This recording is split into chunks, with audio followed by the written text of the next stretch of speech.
لنگر اٹھاتے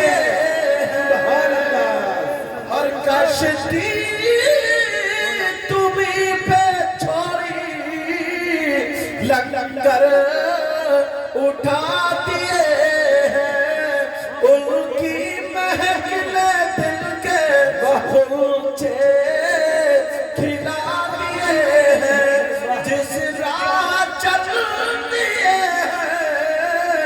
کوچے بسا دیے ان کے نثار کوئی کیسے رنج میں ہو جب یاد آ گئے سب غم بلا دیے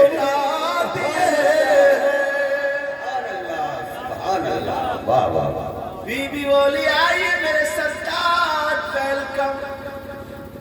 وہ بی بی تھی اس نے کہا حافظ نہیں ہوئے مگر پھر بھی ویلکم. سمجھے مگر کیا پتا تھا حافظ ہو کے آ گیا. کہا تم آ گئے تکلیف تو نہیں ہوئی بھوکے تو نہیں رہے پریشانی تو نہیں ہوئی. آج کی بیوی پوچھتی ہے اپنے شوہر سے کہ تم آ گئے بھوکے تو نہیں رہے تکلیف تو نہیں ہوئی. روٹ کے بیٹھی رہتی ہے. سمجھے اب پوچھا کہا کیوں کا آ گئے کہا میری بیوی تمہاری تمنا پوری ہو گئی.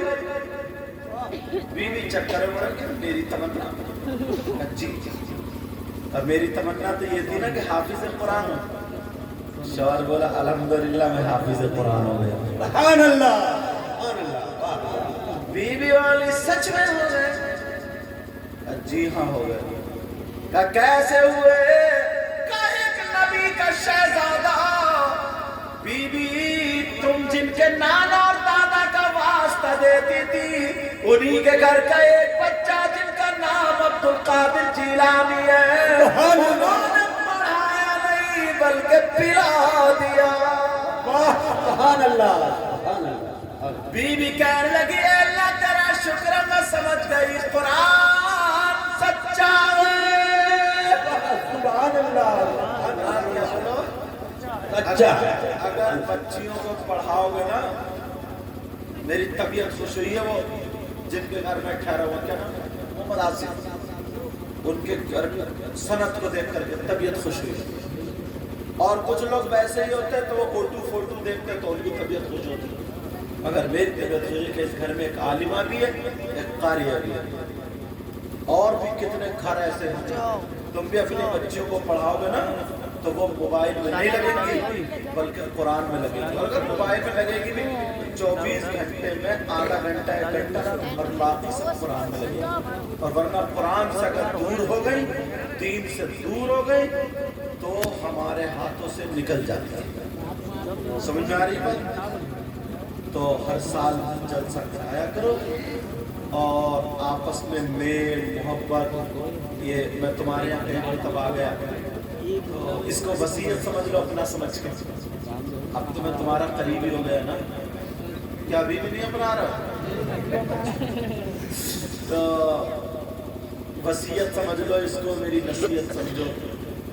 آپس میں میل محبت رکھیو. ایک دوسرے سے دل برا مت کریو. لڑائی جھگڑے کچھ نہیں. اگر کسی کی آپس میں تھوڑی بڑی ہو بھی گئی ہے تو صحابہ نے پوچھا تھا آقا اللہ اور رسول کو سب سے زیادہ پسندیدہ بندہ کون ہے؟